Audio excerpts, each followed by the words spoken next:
বলেন তো জিয়ার বাজেট কোন মডেলের ছিল?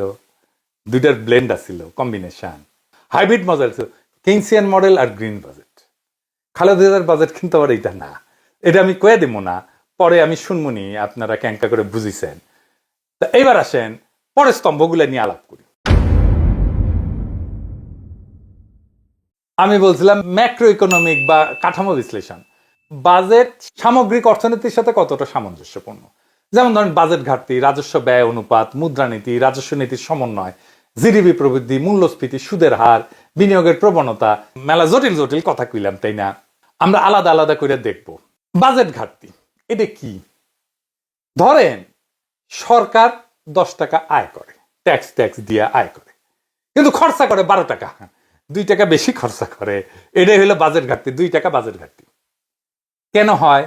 এইটা হাসিনা কইরা গেছে, মেগা প্রজেক্ট করিছে, প্রচুর নিজের টাকায় পদ্মা সেতু করমু, বিদেশি ঋণ নেয়, ঘর ভর্তি গড়িবাটি আন কিনে, আয় বাড়ে না অথচ খরচা বাড়ে। আবার এই ঘাটতি মেটাতে সরকার ঋণ নেয়, ওই ঋণের উপর আবার সুদ দেয়, ওই ঋণ শোধ করার জন্য টাকা চাপে, এতে মূল্যস্ফীতি বাড়ে, ভবিষ্যৎ প্রজন্মের ঘাড়ে বোঝা বাড়ে, যেমন এখন হয়েছে আর কি।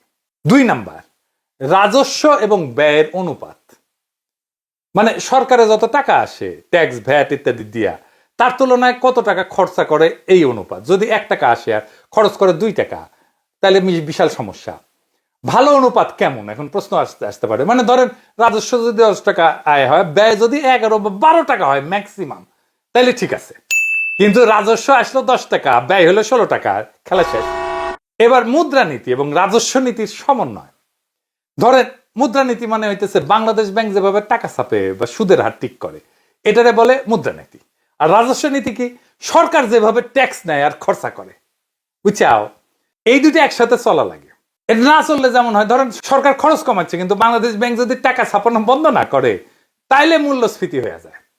সরকার কর বাড়ায় কিন্তু সুদের হারও যদি কমায় দেয়, তাহলে বিনিয়োগ হবে না। তো সমন্বয় মানে কি? সরকার যদি মিতব্যয়ী হইতে চায়, তাহলে ব্যাংক টাকা ছাপা কমাবে। সরকার যদি বলে ব্যবসা চাই, তখন ঋণের সুদ কমাই দিবে, বুঝছাও? এ প্রসঙ্গে আবার আসমু একটু পরে। জিডিপি প্রবৃদ্ধি সহজ বাঁচায়। 1 বছর আগে দেশের অর্থনীতি যদি 100 টাকা আয় করে, এই বছর আয় করলে 107 টাকা, তার মানে 7% জিডিপি প্রবৃদ্ধি হইল। ইনফ্লেশনের কথা কইছি সহজ ভাষায়। গত বছর যেই চাল আপনি 50 টাকা কেজিতে কিনেছেন, এই বছর সেটা 70 টাকা কেজিতে কিনেছেন, তার মানে জিনিসের দাম বাড়িছে। এটাই মূল্যস্ফীতি। মূল্যস্ফীতি হইলে তো বেতন তো এরকম বাড়ে না, তাই না? খরচা বাড়ে। তো এরকম মূল্যস্ফীতি হইলে বিনিয়োগ কমে যায়, ব্যবসা ঝুঁকিতে পড়ে। এইবার আসেন সুদের হার। হ্যাঁ, সুদ শুনে আবার অনেকে নড়ে চড়ে বসেছে যে সুদ নিয়ে, সুদ শিখাইতেছে দাদায়। কিন্তু সুদ তো জরুরি, কারণ ব্যাংক তো সুদ নেয়, সুদ দেয়। তো যাই হোক, আপনি ব্যাংক থেকে 100 টাকা ঋণ নিলেন, সুদের হার 10% হইলে 110 টাকা ফেরত দিতে হবে। কম হইলে কি হয়? ব্যবসায় বিনিয়োগ বাড়ে। কিন্তু মূল্যস্ফীতির সময় এটা খুব বিপজ্জনক। আমাদের কিন্তু হাসিনা মূল্যস্ফীতি করে দিয়ে গেছে। এখন তাহলে কি করবে সরকার বলেন তো? সুদের হার বাড়াবে। আপনি দেখেন সুদের হার বাড়িচ্ছে, দেখেছেন? সুদ বেশি হলে কি হয়? সুদ বেশি হলে মানুষ ব্যাংকে টাকা রাখে, কারণ সুদ বেশি পাবে, লাভ বেশি। কিন্তু ঋণ নিয়ে ব্যবসা কম হয়, বিনিয়োগ কমে যায়। সেই জন্যই কইছে ব্যবসায়ীরা চাপে, বোঝা যায় এখন সেল চালাইয়া। দেখেন এই ভদ্রলোক কইছে যে সুদ বাড়ানোই কি মূল্যস্ফীতি কমানোর একমাত্র সমাধান? উনি কলে ভালো প্রশ্ন তুলিছেন, অন্য আরো সমাধান আছে, ভালো সমাধান আছে। সরকারের মুদ্রানীতি যেটা, সেটা সমালোচনাটা এই জায়গাতেই।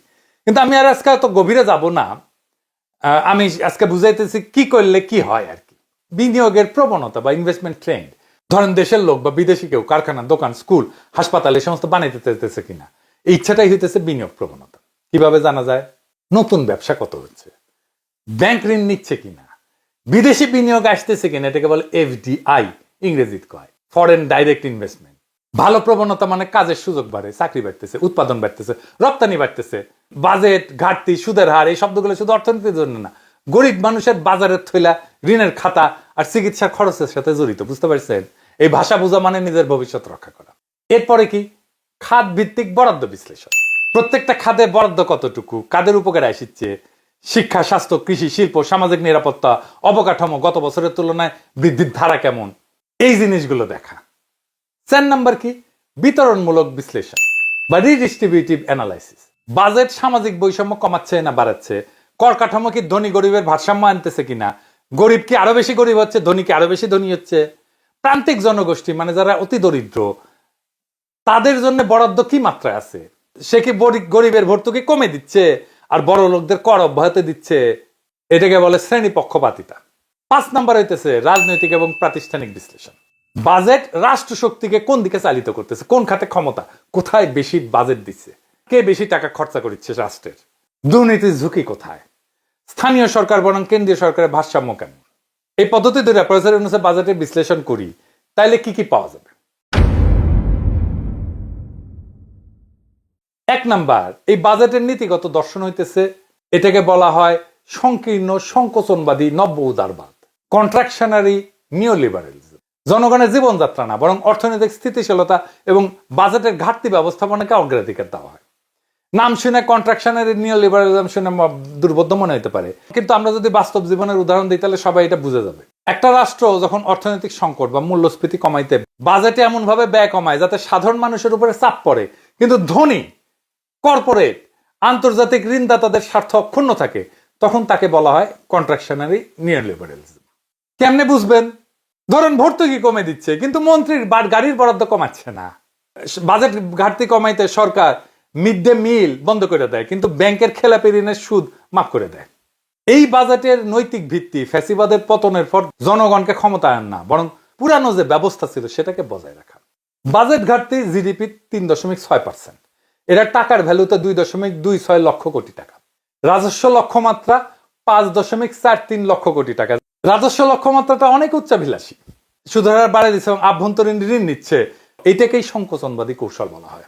বৈদেশিক সহায়তার উপরে নির্ভরতা কম দেখা দিতেছে, কিন্তু আভ্যন্তরীণ ঋণ নির্ভরতা এটা খুব বেশি। জনগণের খাতে সংকোচন হয়েছে, ক্ষমতা সম্পন্ন খাতে সম্প্রসারণ হয়েছে। ভর্তুকি হ্রাস মানে তো মূল্যস্ফীতির বোঝা জনগণের ঘাড়ে চাপবে। এই বাজেটে ধনী এবং মধ্যবিত্ত শ্রেণী যে কর কাঠামো দিচ্ছে সেটাতে লাভবান হবে। নিম্নবিত্তের খাদ্য, বাসস্থান, চিকিৎসা ব্যয় কোনো প্রত্যক্ষ সহায়তা নেই। এটাতে বলা যেতে পারে লাউডলি সাইলেন্ট বাজেট, মানে ধনীর প্রতি নম্র, গরিবের প্রতি নীরব। সম্পদের পুনর্বন্টনের কোনো প্রশ্ন নাই। আমি যদি এটা রাজনৈতিক এবং প্রাতিষ্ঠানিক বিশ্লেষণ করি, স্থানীয় সরকারকে ক্ষমতা দেওয়া হয়নি, বাজেটে দুর্নীতি বিরোধী শক্তি নাই, বরং দুর্নীতিবাজ আমলাদেরকে নিরাপদ রাখা হয়েছে। এখন প্রশ্ন উঠতে পারে, তাহলে বিকল্প কি ছিল? বিকল্প ছিল কেনসিয়ান মডেল। যখন মন্দা বা মূল্যস্ফীতি থাকে তখন রাষ্ট্র আরো ব্যয় করে, বিশেষ করে দরিদ্র এবং জনগণের উপরে, যাতে তারা খরচ করে, চাহিদা বাড়ে, উৎপাদন বাড়ে, চাকরি হয়। তো এই বাজেটে কিভাবে করা যেতে পারতো? বিকল্প বাজেটের 3টা ভিত্তি হইতে পারতো। কৃষিতে ভর্তুকি, এতে উৎপাদন বাড়বে, খাদ্য মূল্য কমবে এবং মূল্যস্ফীতি কমবে। 2 নাম্বার, গরিবকে নগদ ভাতা দেওয়া, এতে অর্থনীতি ঘুরবে, স্থানীয় ব্যবসা চাঙ্গা হবে। 3 নাম্বার, গার্মেন্ট শ্রমিকদের জন্য বাসস্থান, স্বাস্থ্য কার্ড, এটা দেওয়া যেতে পারে, তাহলে শ্রমিকের জীবনযাত্রা উন্নত হবে, উৎপাদন বাড়বে। কেন এই ক্যান্সার মডেল? কারণ হচ্ছে এটাকে 1 নম্বর বলা হয় যে মাল্টিপ্লায়ার এফেক্ট, মানে গরিবের হাতে টাকা দিলে তারা খরচ করে, অর্থনীতি ঘুরে দাঁড়ায়। 2 নাম্বার হচ্ছে ইনফ্লেশন কন্ট্রোল, প্রোডাকশন দিয়ে, উৎপাদন দিয়ে ইনফ্লেশন কন্ট্রোল, দামে না সরবরাহ বাড়ায় নিয়ন্ত্রণ করা। 3 নাম্বার সোশ্যাল স্ট্যাবিলিটি, মানে সামাজিক স্থিতিশীলতা, সংকটকালে পুষ্টি, শিক্ষা, চাকরি রক্ষা করলে দীর্ঘমেয়াদে কম খরচ পড়ে। কেন এটা করা হয়নি? IMF কয়ে দিচ্ছে। এই জন্য IMF এর কথা ছাড়া সালাউদ্দিন সাহেব নড়ে না। আর রাজনৈতিক অনিচ্ছা, গরিবের জন্য বাজেট করলে ক্ষমতা কেন্দ্রের সুবিধাভোগীরা অখুশি হয়। আর ওই ধনীদের পাশে লাল সুতা বেড়ায় দেওয়া না, কর কাঠামো সংস্কারে ধনীদের উপরে কর চাপাইতে রাজনৈতিক সাহস লাগে। আমরা উচ্চ কণ্ঠে বাজেটের প্রশংসা করতে চাইছিলাম, পারলাম না। IMF আমাদের বলবে আর আমরা সেটা পালন করব। এই জন্য বর্ষা বিপ্লব হয়েছে, এটা সংস্কার। এখানে তো কেউ বাগড়া দেয় নাই প্রফেসর ইউনূস, এখানে কেউ ঐক্যমতের দোহাই দেয় নাই। ফ্রি হ্যান্ডে জনগণের বাজেট দিতে পারলেন না কেন স্যার? আপনারা হয়েছেন MBBS, মানে মা বাবার বেদ্যপ সন্তান, কোনো কথা শুনেন না, নিজে যা বুঝেন তাই করেন, তারপরে পরে ঝামেলায় তখন আমাদের উদ্ধার করতে আসতে হয়। এই বাজেটে আপনি সংস্কার দেখাইতে পারলেন না কেন? এই বাজেট তো সংখ্যা না, এটা একটা অবস্থান, এটা একটা দর্শন। আর এই দর্শনের নাম হইতেছে সংকোচনবাদী নিওলিবারালিজম, যার মানে হইল ধনীর পকেটে করসার আর গরিবের ঘাড়ে মূল্যস্ফীতি। এই বাজেট বলে গরিব চুপ করে মরো, কারণ টাকা কম। কৃষক সাবধানে চাষ করো, কারণ ভর্তুকি নাই। রোগী ধৈর্য ধরো, কারণ স্বাস্থ্যের বরাদ্দ কম। ছাত্র বেকার থেকে যাও, কারণ চাকরি সৃষ্টি করা হয়নি।